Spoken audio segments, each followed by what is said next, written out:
Hi guys, and welcome back to the channel. Now, slightly different format. I've gone back to the original way. It's literally me just jumping in, and as you can see from the screen down below, Strange New Worlds Part 3, and it looks like Ortegas and Lilan and Una are all geared up for an away team.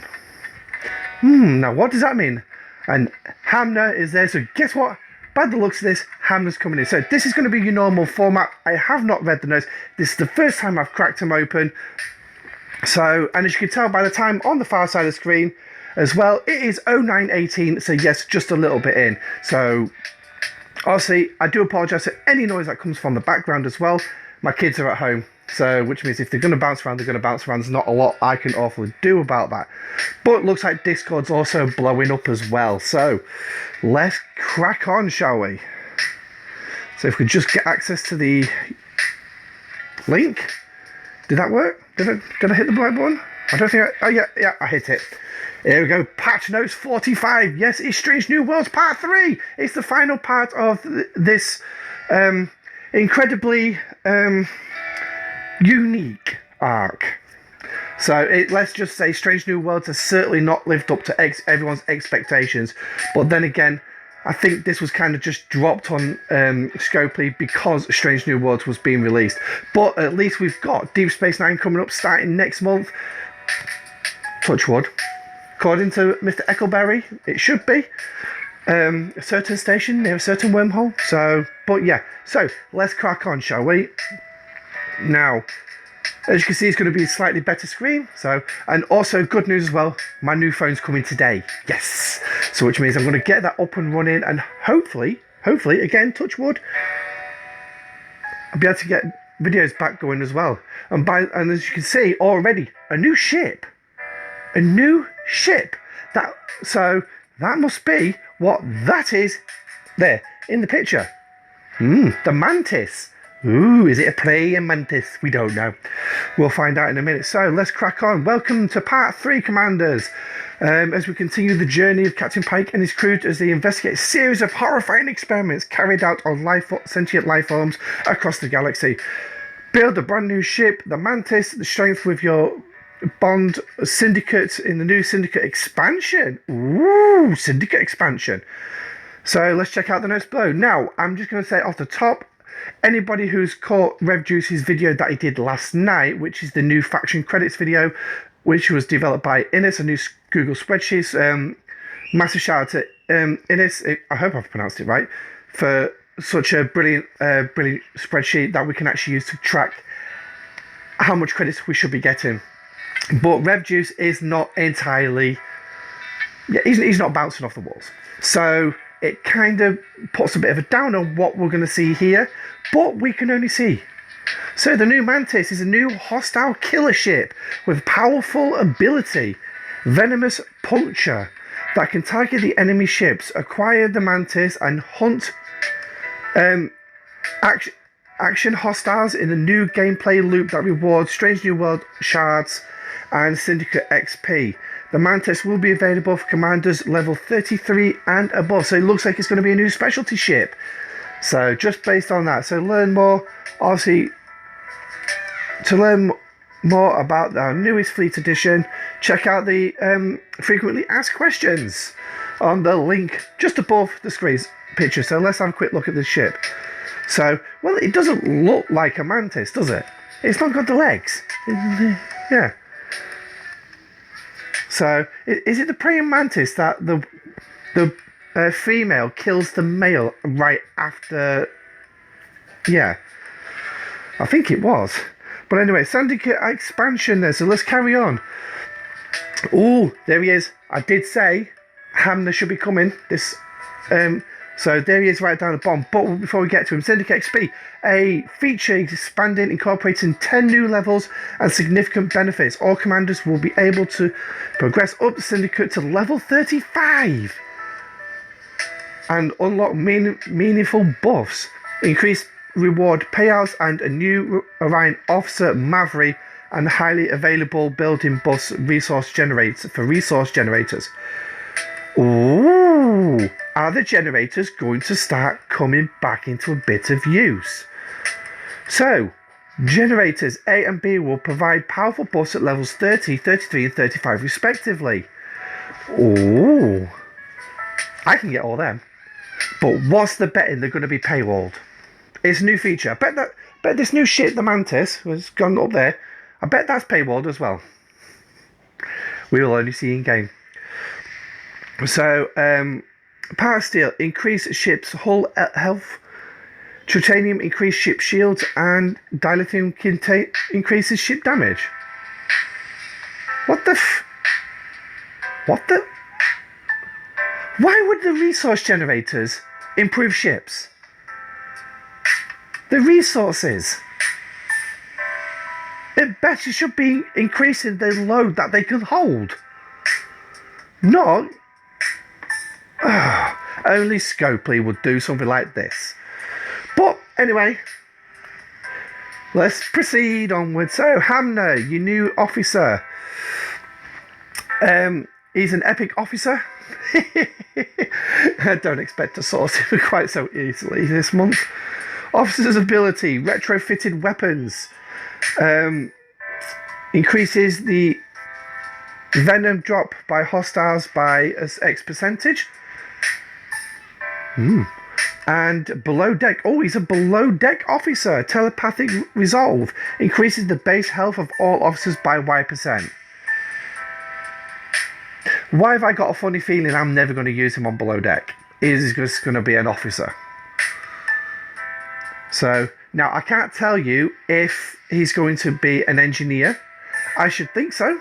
In which case, you can use him to replace Lon on your bridge to have synergy with Pike and Spock for against your swarms and other other interceptors. And obviously with Pike and Uhura for your Borg probes. So that'd be a good one to take off Lalon and then use her somewhere else if needed. So like you was raiding at the same time as you was Borg hunting. Or, well, I don't know why you'd do that, but hey, you never know. Everybody's different. So now we've got a new Strike Team Lalon now available as an epic officer. So Lalon has now actually become what she should have been in the first place. But the fact that now we've had to have two Lalons from Strange New Worlds, that should not have happened in the first place. We should have only had the one. We've only had the one from each of the arcs of each officer. No, now we've got two Lalons. But that's fine. So, Captain's Maneuver, targeting, optimizing. While on a battleship, fighting a burning player ship. At the start of each round, increases the number of shots per weapon by X%. Okay, now that's not too bad. So if they got burning, you're going to take it. Says this is a PV. This sounds like a PvP play. Well, I mean, it's actually in the description, isn't it? Player. So this is a PvP officer.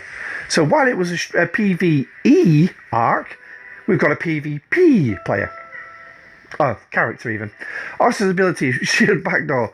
When on a battleship fighting a player ship, each time the ship hits with a weapon, Y chance of inflicting burning for 3 rounds. So she's going to be a burning officer, and she's adding an extra round.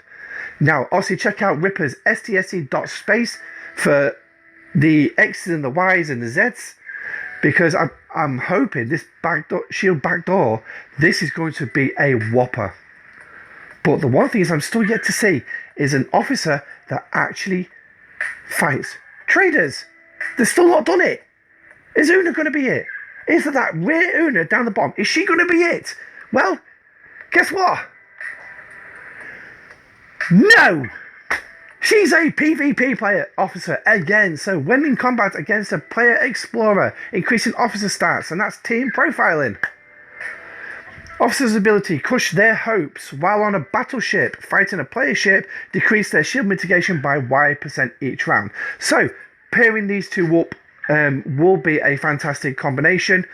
So, but then as well, as you can see just at the bottom as well, Ortegas is coming up, so that's going to be another PvP player. But I've noticed it says battleship and explorers. I've not actually seen one for explorers yet. Interceptors, sorry. So Safety coefficients when shot by a player explorer, X% of inflicting burning for 3 rounds. So another burning officer. God, they're really putting the emphasis on PvP and burning out there on this one. And then thermal modulation while on a battleship fighting a player, Y% of delaying weapons by 1 round. Ooh, that could be interesting. That could be interesting. Is there a potential to have this Ortegas on a base raid? ROM, delaying that first round of your opponent's base, but then this one on your bridge as well. If the battle goes more than a couple of rounds, potential to delay the weapons again. But then again, it says against a player's ship, so it might just be the ships. It might not work on the base mechanic. I don't know. This is something that we're probably going to have to look at. Now, what's the chance of getting these officers? There is. I should think we'll have a reasonably good chance of getting, but again, I can't guarantee that. So now here's your another epic. 3 epics in 1 month. Are they taking the biscuit? Now this one better be easily sourced. So increase cargo size by X%. Woohoo! And then a material mining speed. So he's literally a miner. So this now puts an emphasis on being able to potentially have 2 ships available to raid, to drain a base, if you're a little bit further away. So instead of sending your amalgam in and then waiting for it to come back, you can also send, say, your faction miner in afterwards. So you got 2 ships running. Potential. So, but he's a mining officer as well. So we can only see what these officers actually do. But I'm sure if you check out No One Shall's Ultimate DJs and Rev Juice's videos on the patch notes as well, they will have the STSC.space. So, right. Missions. 10 new missions to conclude the Strange New Worlds arc. 5 new missions about the new ship, the Mantis, where you'll hunt the relentless to restore order and peace. Yeah, okay, fine. And be on the lookout for 15 episodic side missions that will have alongside your favourite characters. Now, I'm kind of hoping those missions, they'll do the same as they did last month. One, to release each in 5-part segments each week, because it gave you something to do at least once a week, other than PvP, PvE, mining. But you never know. We'll have to wait and see, won't we? So, Battle Pass, obviously, Battle Pass coming with new officers and shards, cosmetics, and blah blah blah blah blah blah blah. Yeah, you know the thing with the Battle Pass. Avatars also available is Epic Hemna, Strike Team Una, Strike Team Ortegas, Mantis, Strange New Worlds PvE Completion Avatar. Strange New Worlds Completion Avatar? Now, is that for completing all 3 months? Or are we going to see an event this month where you will need to complete PvE events every single day to complete the month to get some extra rewards? Now, yeah, there's a potential, and that's just based on that one avatar. We'll have to wait and see about that one. And remember, don't forget, it also kicks off at 1500 hours UTC. If you want to know where to look for that, click on your little icon, which will be in this top right hand corner. There we go. Make sure it's just above the camera. And then, obviously, you go right down to the bottom of your profile screen, and the time is there. So that is the time. That is game time. That's the way I read it anyway. So, well, that's the way I think of it. That's the way I say it. It's game time. In game time. Or UTC for short. So there you got a whole whack of frames as well, and a whole slew of bug fixes. Oh, bloody hell. Sorry about that. Right. Issues. Starting missions with on a new account where the Kelvin cadets would reward. New account would reward Kelvin and. That don't make any sense to me. Infinite incursion rewards on offset icon was larger than intended. Is that really a problem? Consumables could be activated in multiple slots. Yeah, you've got your specific ones, which is like your utility, your combat, your station, and then you've got the multi-purpose. So you can start wanting one of the other three and then one in multi-purpose. So, yeah. Why is that a bug? It shouldn't be. But maybe there was something else that I have not seen. Maybe you could put a combat one in a station or something like that. I don't know. But fix the mission, a good day to die. Dialogue appears as enjoy destroying our our first target. I never noticed that in the mission. Probably I just went straight through it. But anyway, so as you can see as well, if you're reading ahead of what I'm saying, there's your bug fixes. And oh my god! Even more! Even more! But the one thing I've not seen mentioned, I fixed an issue where the loot chests were opening at 50 instead of 100. Yes, I have noticed that one because they said that they were supposed to be opening 100 per go now, but yet mine's still only been opening 50. I didn't see the bother with it. It's still opening them. What's the difference? Yeah, fine, it's going to take me. It's just a few extra buttons, but hey ho. I'm sure players will enjoy having that less button to push. It probably does actually make a bit of difference. But yeah, so more improvements. Is this where we're going to see it? Improvement added where abbreviations and added commas to the scores of infinite incursions on screen. I suppose it'll make those numbers easier to read. Added improvement where the system name bookmark icon tappable are limited to the icon. Okay, where the PTS at the end of the score on infinite incursions was removed. Okay, and then get improvement. The gain overall power will be displayed when upgrading buildings research. Ah yes, that little feature at the bottom.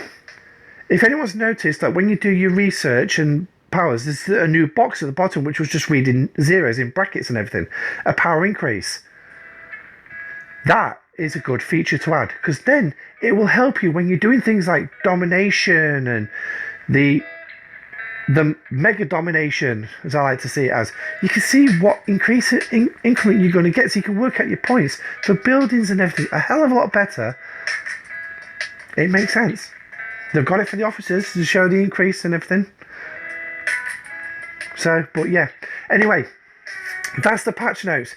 Do not forget to update your game as well in your in your stores, so Google, iOS, Apple, PC, whatever. So don't forget your upgrades as well. Also, I will be going live tonight. Yes, I'll have the green screen back behind me, but unfortunately won't be able to do much with it.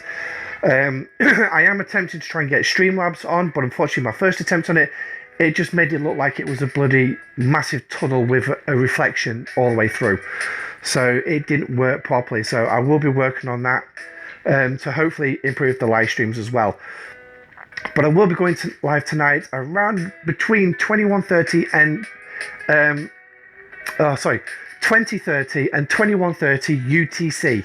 So it just depends on how quick I manage to get my kids to sleep tonight and make sure they are asleep before I start. Where we'll go over the patch notes and we'll also be looking at the events in game, and hopefully if it's there we'll have a quick look at the diary, what's coming up in the month. So obviously come and join me for the live stream, the Pegasus Late Show, live for you to view. So, and hopefully I can actually do a little bit better job than what I've done in the last couple of streams. So we'll just have to wait and see. But anyway, this has been patch 45, and I will leave you. Let's see. Let me just see if we can get this. Oh, Bubby, yeah. I'll tell you what. I'll just leave it there. I was hoping to do a full screen for you, but unfortunately, it's not gonna behave. So there you go. Stranger Worlds Part 3. Are you excited for this, or do you think this is going to be a bit of a downer? Do you think most of it's going to be stuck behind a paywall? I do. Let me know your comments in the section down below. Also, don't forget to smash the like button and the subscribe button as well. So, Until the next video, this has been Admiral Pegasus. In fact, no, it's that.